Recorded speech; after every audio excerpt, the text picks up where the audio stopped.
2절까지의 말씀입니다.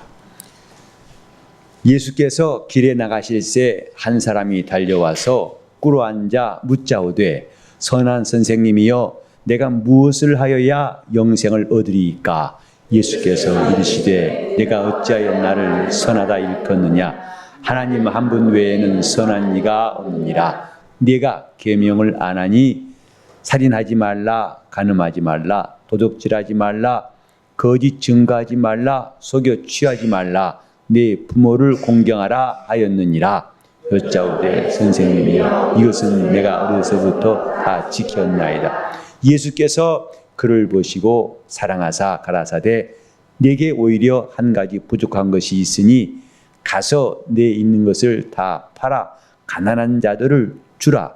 그리하면 하늘에서 보화가 네게 있으리라. 그리고 와서 나를 쫓으라 하시니 그 사람은 많은 고로 이 말씀을 인하여 슬픈 기색을 띠고 근심하며 가니라. 아멘. 하나님께서 사람을 찾으시고 사람에게 관심 가지신다는 것은 참 신기한 일입니다. 성경은 하나님이 인간을 향하여 접근하시고 또 그가 만나시고 그가 알아주신 사람들의 이야기입니다. 그리고 우리에게 지금 주시는 믿음은 이와 같이 우리도 하나님의 아신 바가 되라 하는 것입니다. 세상에 태어나서 신이 알아주는 자 된다는 것만큼 귀한 일이 있을까요? 사람들은 명예를 귀히 여기고 명예를 매우 사모합니다. 이는 자기 목숨보다 오래 가는 것이 명예이고 어느 날인가 자기는 이 땅에서 안 보일지라도 자기 명예가 남아서 사람들에게 기억되기를 바라기 때문입니다. 그러나 그 사람들의 기억도 사람들이 그렇게 귀히 여기는 역사도 언젠가는 종말이 오고 더 이상 기억지 않습니다. 그러므로 성경은 그보다 영원하게 기억하신 분을 우리에게 소개하고 있습니다. 금세와 내세에 우리를 기억하시는 분, 우리를 알아주시는 분, 신에게 그 이름이 기억된 사람들, 이것이 우리에게 매우 중요한 것임을 성경은 가르치고 있습니다. 요한계시록 20장 15절 이하에 보면은 그날에 희고 빛나는 보좌 앞에 책들이 펴 있는데 그 책들에 기록된 대로 심판받더라고 말씀했습니다. 주님께서도 말씀하셨죠. 그 이름이 흐리지 아니하고 하나님 앞에 놓인 책에 그 이름이 기록된 사람들에 대해서 요한계시록에 주님이 말씀하셨어요. 이렇게 우리는 영적 생활하는 가치가 어떤 것인가 이것을 알고 하는 것이 참 중요합니다. 저와 여러분이 왜 이 시간에 와서 기도해야 되고 또 빠지면 부담스럽고 또 하면서도 힘든 것을 계속해야 되는가? 아마 여러분이 일생 동안 금요 기도해야 한다 생각하면 지금 지칠 겁니다. 한 주도 버거운데 앞으로도 죽을 때까지 그러다 또 새벽 기도까지 그러면 거의 까무러치지요. 예배 시간도 얼마나 많습니까? 주일 예배만 해도 1년에 52번인데 그런데 그게 다 수고로운 짐으로만 생각된다면 아무도 신앙생활 하고 싶지 않을 것입니다. 근데 우리는 이렇게 영적 생활하는 참 목적이 있고 그 가치를 알 때에 제대로 알 수 있어요. 하나님이 아시는 바 된 사람들, 주님께서 기억하시고 주님이 그들을 영원히 그의 나라에 살게 하신 사람들에 대하여 성경을 말씀하고 있습니다. 그들이 부럽지 않느냐 이 말입니다. 신앙생활은 이런 부러움이 필요합니다. 성경 읽을 때에 참 부럽다. 세상 사람들이 부러워한 것이 성경에는 없어요. 왜? 성경에는 오히려 이 땅에서 별로 환영받지 못한 일들을 기록해 놨습니다. 무사람의 끝이 되라고 하신 주의 말씀은 이 세상 가르침과 정반대예요.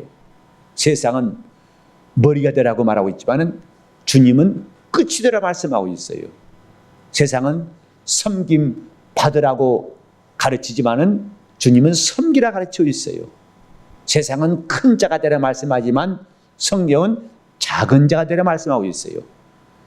세상은 부한 자들에 대해서 칭송하고 그들을 칭찬하지만 성경은 심령이 가난한 자가 복이 있다 말씀하고 있어요.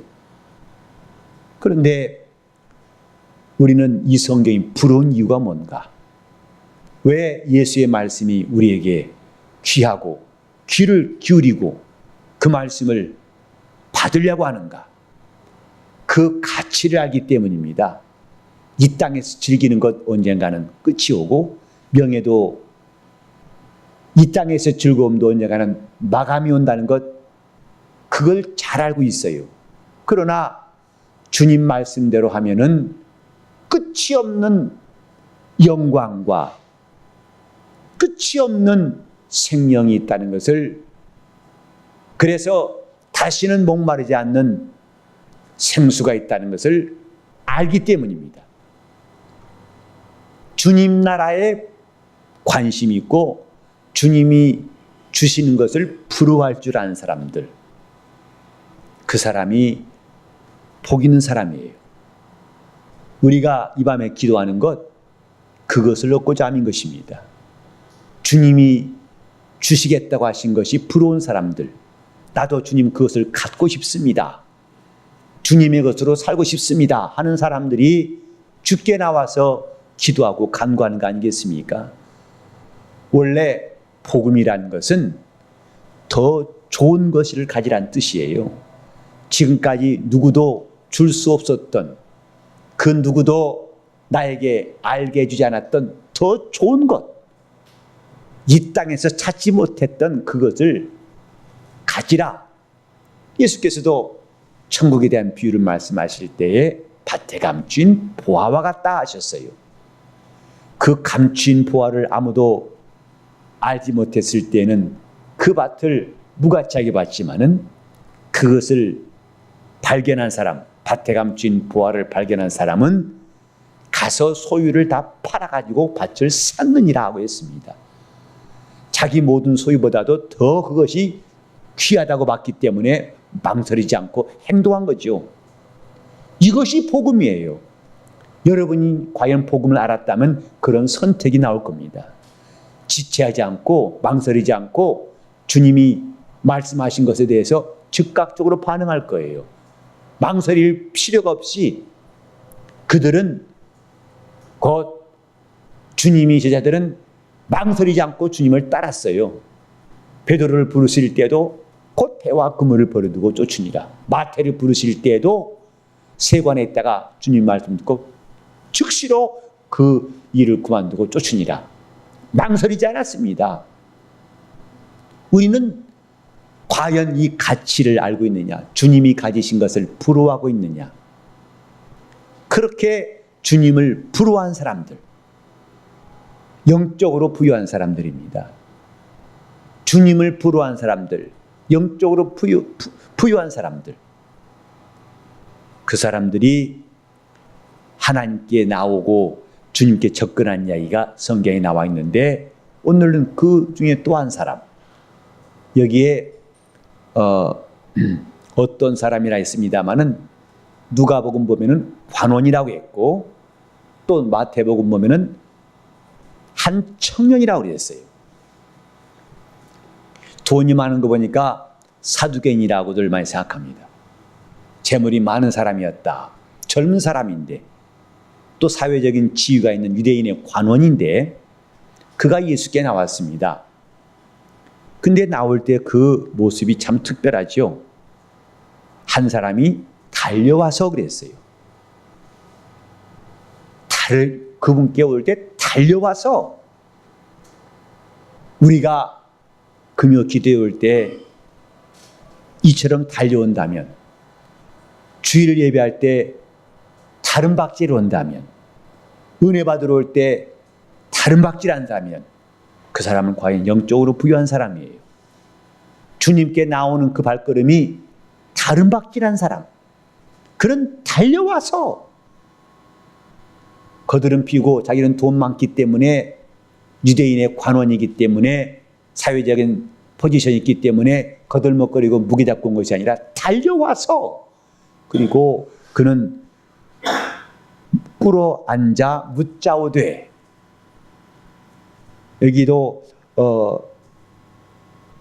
이 사람이 주님께 질문한 내용과 비슷한 것을 누가복음 10장 보면은 한 율법사가 나와서 율법의 강령이 무엇입니까? 하고 질문한 게 나와요. 비슷한 질문입니다. 그러나 그때 그 사람은 서서 주님께 시험하듯이 물었어요. 하지만 이 사람은 꿇어 앉아 묻자오되, 곧 주님을 향하여 경외하고 존경하고 진심으로 그분께로부터 배우려고 하는 그 자세를 엿볼 수 있어요. 꿇어앉아 묻자오되, 그분을 존경하기 때문에 꿇어앉은 겁니다. 그리고 그의 말의 권위를 인정하기 때문에 꿇어앉은 겁니다. 우리는 이렇게 예배할 때나 기도할 때 앉아서 하지만은, 그러나 우리 마음은 이렇게 주님 앞에 꿇어앉아서 그분을 존경하는 마음이 있을 때에 우리 주님의 은혜를 받을 수 있어요. 같은 말씀을 들어도 어떤 자세로 듣느냐에 따라서 은혜가 되기도 하고 은혜를 놓치기도 합니다. 그 말씀을 받을 수 있기도 하고 그 말씀을 역시 또 흘려보낼 수밖에 없는 사람도 있어요. 그 자세가 매우 중요하다는 것, 우리는 더 설명할 필요가 없을 것입니다.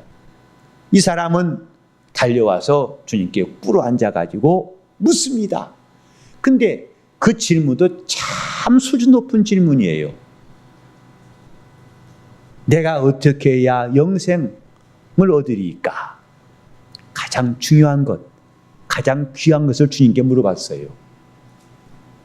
내가 무엇을 하여야 영생을 얻으리까? 오늘 이 밤에 기도하는 여러분들, 주님 앞에 무엇을 구할 것인가? 주님께서 여러분에게 관심을 가질 수 있는 기도, 주님도 그 마음에 합당하게 여기셔서 그분도 먼저 우리 기도를 들으실 수 있는 간구가 있기를 바랍니다. 무엇을 하여야 영생 얻으리까?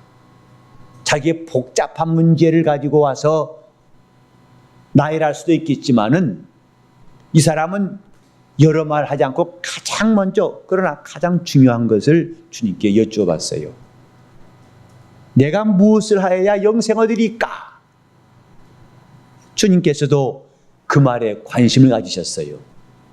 여러분이 복음서를 읽다 보면은 어떤 사람이 예수님께 질문했지만은 그 질문을 주님께서 침묵하신 적도 있고 또 다른 말씀하신 적도 있지만은, 이렇게 직접적으로 주님이 관심 가지시고 답변하신 것도 많지 않습니다. 주님 그에게 곧바로 말씀하셨어요. 예를 들자면, 여러분 어떤 사람들이 예수를 시험하려고 요한의 침례가 하늘로부터냐 사람으로부터냐 하고 예수님께 질문했어요. 그때 주님은 직접 그들에게 답변, 하늘로부터다 아니면 사람에게다, 이렇게 말씀하시지 않으셨어요.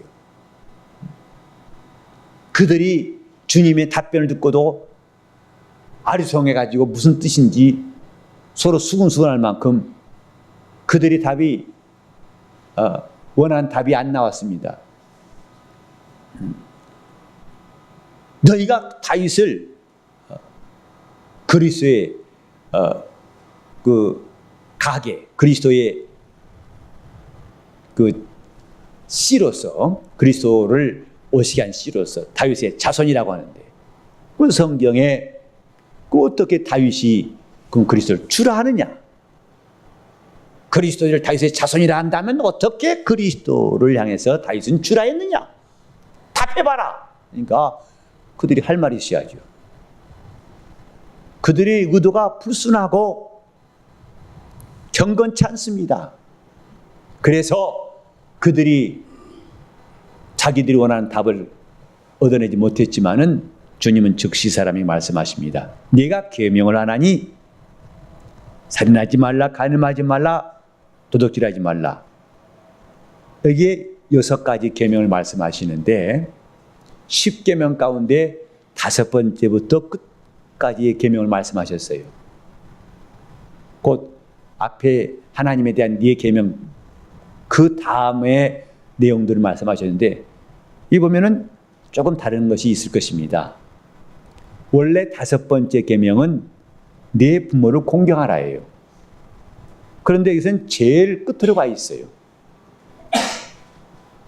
그리고 6번째 계명을 먼저 말씀하십니다. 살인하지 말라, 간음하지 말라, 도둑질하지 말라. 지금 6번째, 7번째, 8번째, 9번째, 10번째 한 다음에 5번째 계명을 주님이 언급하셨어요. 이렇게 하라. 이 계명을 내가 알지 않느냐 했더니 그가 하는 말이 선생님이여 이것은 내가 어려서부터 다 지켰나이다.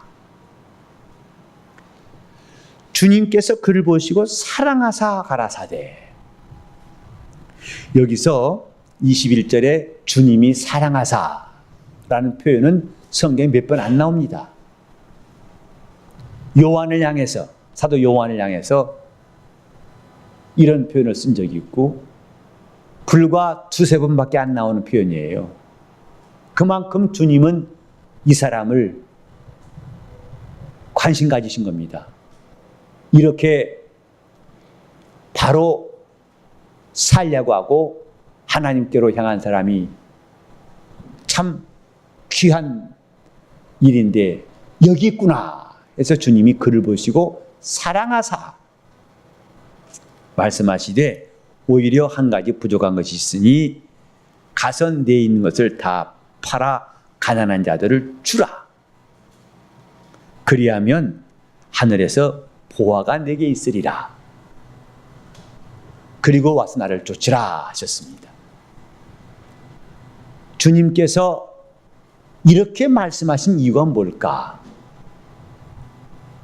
계명을 다 지켰으면은 그것으로 잘됐다 칭찬하시고 잘됐다 충분하다 하시지 않냐고 오히려 한 가지 부족한 것이 있다.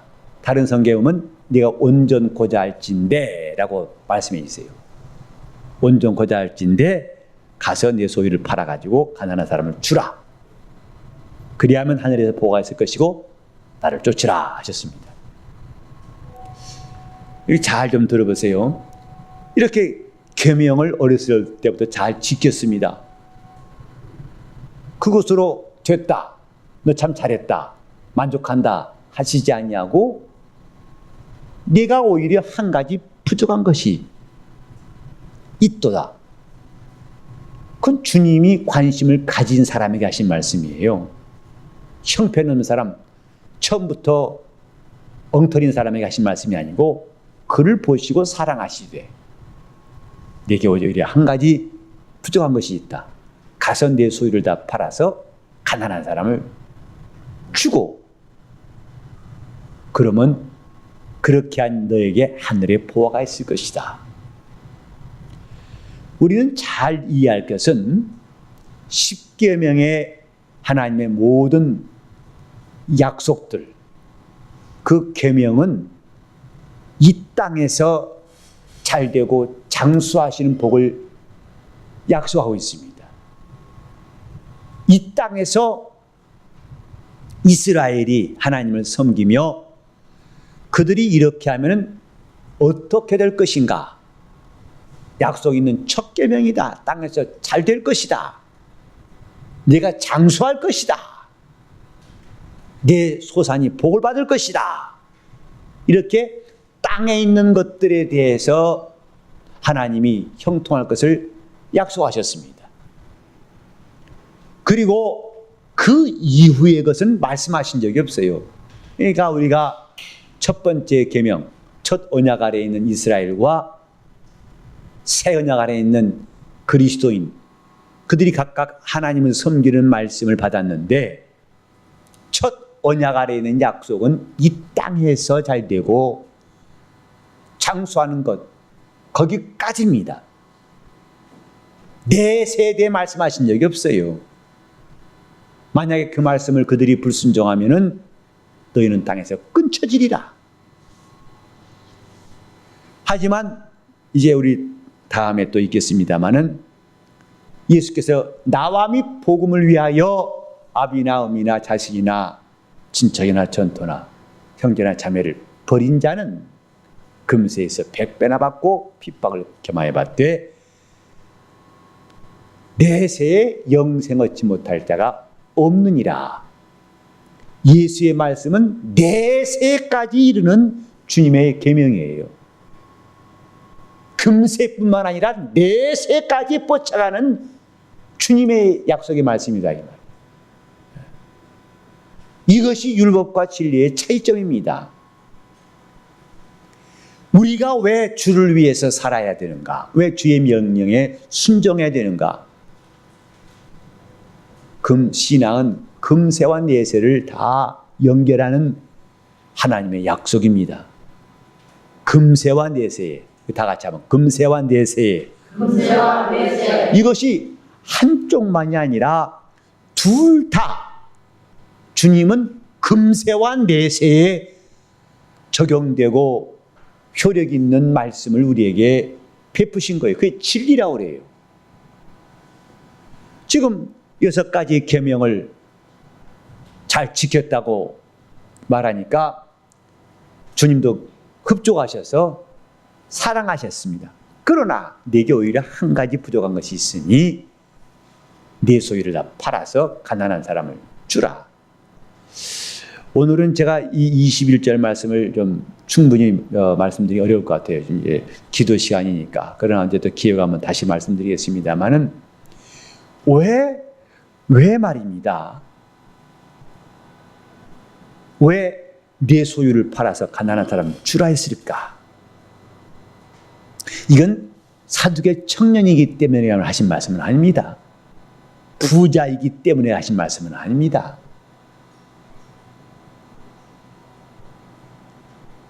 이제 29절부터 31절에 보면은 주님은 자기를 따르는 모든 자에게 하셨어요. 나와 및 복음을 위하여 아비나 어미나 형제나 자매나 전토나 이 모든 것들을 다 버린 자는 냈어요. 또 이것들을 누가복음 14장에 보면은 이것들을 다 미워하지 아니하면 능히 나의 제자가 되지 못하고 라고 말씀했습니다. 우리가 이 다음에 주님 나라 가서 얻을 기업이 있기 위하여, 아니 그 전에 그 나라에 들어가기 위하여 필요한 것은 여기에 있는 십계명뿐만 아닙니다. 이것으로는 안 된다 이 말이에요. 이걸 부정하는 것이 아니라 여기에다가 우린 주의 명령에 귀를 기울여야 돼요. 여기에다가 구약의 십계명을 가지고서 영생 얻게 한다는 약속은 여러분 본 적 있습니까? 필요한 말씀입니다. 무시하라는 게 아닙니다. 그러나 오히려 한 가지 부족한 것이 있으니라고 말씀하신 것처럼 그것이 인간을 구원받게 한다거나 하늘에 들어가게 한다거나 하늘에 유업 있게 할 수는 없습니다. 주님께서 내 소유를 다 팔아서 가난한 사람을 주라 하신 근본적인 말씀은요, 그분이 너의 친구가 되게 하라는 뜻입니다. 그래서 누가복음 16장 9절에도 불의한 제물로 친구를 사귀라. 그리하면 그것이 없어질 때 너희를 영원한 처소로 영접할 것이다 하신 말씀이 있어요. 오늘 이 말씀과 다 연결될 말씀이에요. 지금 누가복음 16장이나 12장 33절에도 너희는 내 소유를 다 팔아서 바로 낡아지지 않는 주머니를 만들어라 했어요. 곧 다함이 없는 보물이라. 그 하늘의 마태복음 6장에는 하늘의 창고, 하늘 창고에 두라 하신 말씀도 있고, 하늘에 쌓아두라 하신 말씀도 있고, 그러나 누가복음 16장에는 불의한 재물로 친구를 사귀라. 그 한 청지기의 한 일을 주님 말씀하시면서 네 가진 걸 다 불의한 재물로 친구 사귄 데 쓰라 하고 하신 말씀이 있어요.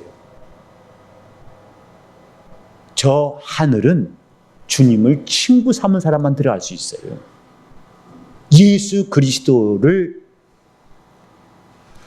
과연 영원한 친구로 사귄 사람, 그래서 눈앞에 있는 것들이 사라질지라도 그때 그가 나를 영원한 처소로 영접하시는 사람, 그들에게 하나님 나라가 공개되고 하나님 나라의 부요가 그들에게도 허락된 것입니다. 우리는 지금 물질을 갖지 말란 그런 단순한 논리가 아니고, 그래서 우리는 소유를 다 팔아서, 사도행전 보면 실제로 이런 말씀이 있어요. 그 부한 사람들이 밭과 집을 다 팔아가지고 핍절한 사람 나눠주니라, 이런 말씀이 있어요. 그 공동체가 돼가지고 어려운 사람들 많이 도와줬어요. 그것을 단순한 그 눈에 보인다고 한다면 공산주의될 수 있어요. 같이 생산해서 같이 분배하자. 그래서 많이 가진 사람도 없고 가난한 사람도 없고 똑 평등하자. 초대교회에서 했던 일들을 오해하면 그렇게 엉뚱한 말을 할 수 있습니다. 그렇게 하게 되는 그들의 신앙이 뭔가? 그들이 주님께 소망을 두고 이 재물보다도 주인이, 더 큰 주인이 주님이시라고 고백하고 그분을 영원한 친구로 삼으라는 것입니다. 그 사람들에게 영생이 주어진다는 거예요. 그래, 앞으로 우리는 구제라는 것도 열심히 해야 됩니다. 그러나 지금까지 어떤 사람들은 그런 구제 방식 말고 우리는 제대로 구제할 필요가 있어요. 지금 주님이 가르치신 바가 무언가를 우리는 잘 깨닫고, 왜 주님은 계명을 잘 지켰으면 됐다 하지 아니하고 마침내 이 재물 많은 사람이 주님께로부터 돌아설 수밖에 없는 그 무거운 부담스러운 말씀하셨을까? 그를 시험하려고 한 것이 아닙니다. 너 진짜 하늘나라 갈 수 있을까 없을까 하면 테스트하게 한 게 아니라 이건 주님이 우리 앞에 놓으신 절차예요. 누구든지 예외가 없습니다. 우리 가진 것으로 주님을 친구 삼을 수 있는 참 신앙이 필요한 겁니다. 그것이 한 가지 부족한 거예요. 계명을 무시하란 말이 아니고 계명도 지키되 거기에다가 우리 주님께서 원하시는 것은 나의 친구하더라. 예수를 영원한 친구로 삼아라. 그래야 그분이 계신 것 너도 함께 갈 수 있다. 그분이 계신 것과 내 있는 것을 분리시킬 수 없는 그 확실한 관계를 가져야 한다.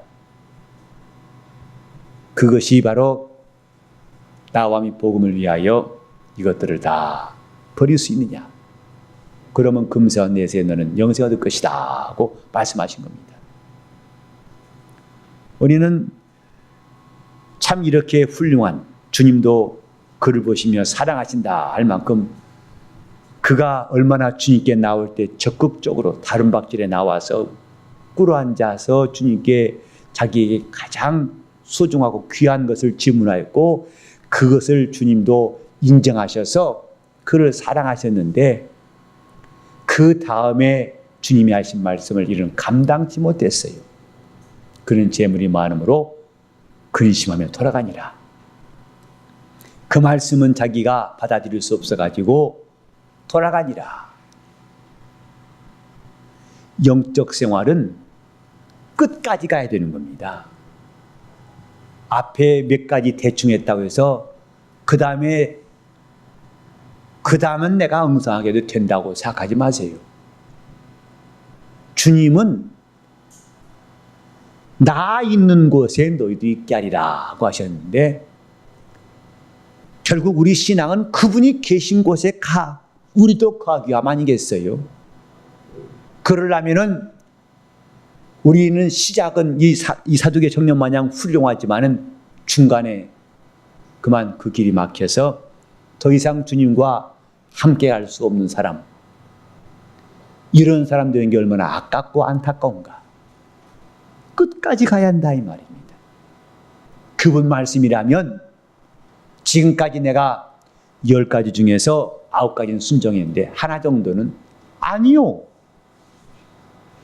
그래서 주님 말씀하시기를 다 팔라, 일부만 반만 팔아가 아니라 다 팔아. 그건 주님 말씀을 끝까지 순종해야 하는 의지를 말하는 거예요. 끝까지입니다. 이 가운데도 우리 교회 처음 우리 교회가 창립될 때에 그 함께 하신 분들이 계세요. 저는 그분들이 우리 교회에서 끝까지 신앙생활을 잘했으면 좋겠다는 소원을 처음부터 갖고 있어요. 왜냐하면 지금까지 한국교회에서 하나의 속담 같은 게 뭐냐면 초대교회는 반드시 나간다는 거예요. 반드시 물갈이 된다는 거예요. 저는 그것이 얼마나 마음에 안 드는 말인지, 정말 이런 것은 왜 속담이라고 만들어까지 이제는 당연히 그렇게 되었던 것처럼 말하는가. 그래서 제가 그걸 생각해 봤어요. 왜 그럴까? 왜 그럴까? 그래서 제가 내린 결론 중에 하나는 뭐냐면 처음부터 신앙적이 아니었구나. 뭔가 인간적으로 내가 도와드리겠습니다. 또 난 뭐 하겠습니다. 이 사람이 처음부터 신앙적이었고 하나님 열심을 했다면은 과연 중간에 이렇게 끝나버릴 수 있을까? 그래서 제 마음에 생각한 것은 시작부터 신앙적이어야만이 끝까지 갈 수 있다 생각해서, 저는 우리 성도들이 우리 교회에 와서 예배는 드렸을지라도 제가 등록하라고 권유한 적도 없고, 제가 누구한테 연락해서 오라고 한 적도 없고, 심지어는 여기 왔지만은 그 사람들에게 그냥 온 김에 주저앉으시고 우리 교회에 와 주세요, 그 말을 왜 하고 싶지 않겠습니까? 그러나 그걸 참고 하지 않았습니다. 가서 기도하시고 하나님 앞에 기도하시고 응답 받은 대로 하세요 하고 보냈어요. 그런 저의 태도를 어떤 목사님들은 이해를 못 하시더라고요. 그렇게 해서 목회하겠는가? 저렇게 사람이 쑥맥 같아가지고 거저 굴러온 동굴인데 뭘 걷다가 그냥 기도해 보시라고 보냈다니까 어이가 없는 모양이에요, 사람이. 그 표정이 너 그렇게 목회하겠니? 그런 표정이더라고요. 그러나 처음부터 신앙적이어야 한다 이 말. 이 사두개 청년의 안타까운 모습 남의 일이 아닙니다. 우리가 왜 처음엔 뜨거운데 나중에는 또 식습니까? 왜 처음에는 열심인데 나중에는 또 방황합니까? 그래서 처음엔 자기가 했던 일을 갖다가 그렇게 열심히 했던 그걸 나중에는 오히려 무기 삼아가지고 내가 이렇게 교회 헌신했나 나를 무시하냐고 자기가 오히려 한가는 통으로 쓴 사람도 있어요. 자기 의를 주장하는 통으로 쓴다는 말이에요. 이런 황당한 일이 있어요. 저한테 했나요? 주님 앞에 한 것이지. 그렇게 정신 못 차리면 어떻게 앞에 가겠어요? 처음부터 신앙이어야 끝까지 하는 것입니다. 저는 사두개 청년의 이 글을 읽을 때, 말씀을 읽을 때마다 안타깝습니다. 가다가 통큰한 차 마냥 더 이상 가지 못하는 안타까운 일이 우리 교회에서는 없어야 할 텐데, 어찌해서 주님이 사랑하사 그런데 한 가지 부족한 것이 있다. 내 소유를 다 팔아서 가난한 사람을 주고 나를 쫓으라. 그래야면 하늘에 보화가 있을 것이다. 주님이 그 드문 초청, 주님이 나를 쫓으라는 사람 드물게 하신 말씀 중에 한마디가 이 말인데, 그 초청을 그는 기가 막힌 기회를 그는 놓쳐버렸어요. 예수님의 13번째 제자가 될 영광을 놓쳐버렸어요. 영적 생활은 끝까지입니다. 끝까지. 여러분이 영적 요소가 있다면 끝까지 이기는 바로 그것입니다. 사무엘 하에 보면은 그 엘리사 선지자가 이스라엘 나라에 얼마나 큰 존재이든지 간에 엘리사 때문에 아람 왕이 이스라엘을 삼킬려 해도 번번이 실패합니다. 그 영감 있는 선지자가 다 나라를 맡고 있어요. 근데 그도 나이가 들어가지고 죽게 되었을 때 그 말을 듣고 왕이 가슴이 철렁 내려앉아서 병문안 갔어요. 그래가지고 그 선지자에게 하는 말이 아버지여 아버지여 이스라엘의 병거와 마병이여. 엘리사 한 사람을 향해서 당신 이스라엘의 군대입니다 라고 왕이 말했어요. 이스라엘의 병거와 마병이여. 당신이 이제 죽으면 우리 어떻게 합니까? 하고 몸부림치니까 그 죽어가던 선지자 말합니다. 왕이시여 화살을 취하소서. 한 움큼 쥐었어요. 동쪽의 창문을 여시옵소서. 열었어요. 화를 쏘시옵소서. 쐈어요. 잘 따라서 했어요. 그 다음에는 그 화살을 가지고 방바닥을 치시옵소서. 방바닥을 치라고 그랬는데 이스라엘 왕이 3번을 치고 멈춰버렸어요. 그 3번은 다 옛날에 통하는가 봐요. 했다면 3번이니까. 화살 가지고 3번 치고 멈추니까 그 엘리사가 막 불같이 화를 냅니다. 왕이시여 어찌하여 3번 치고 멈췄습니까? 엘리사가 3번 치란 말이 더 없습니다. 그냥 치라고 했는데 그 치라고 한 말 듣고 3번 치고 멈춰버렸어요. 만일 왕이 계속해서 6번, 7번을 쳤더라면은 왕은 평생에 아람 왕을 이겼을 것입니다. 그러나 왕이 3번 쳤기 때문에 앞으로 당신은 3번만 전쟁에 승리할 겁니다. 하고 그 나이 들어 죽은 선지자가 울었어요. 안타까워서. 어째서 3번만 쳤습니까?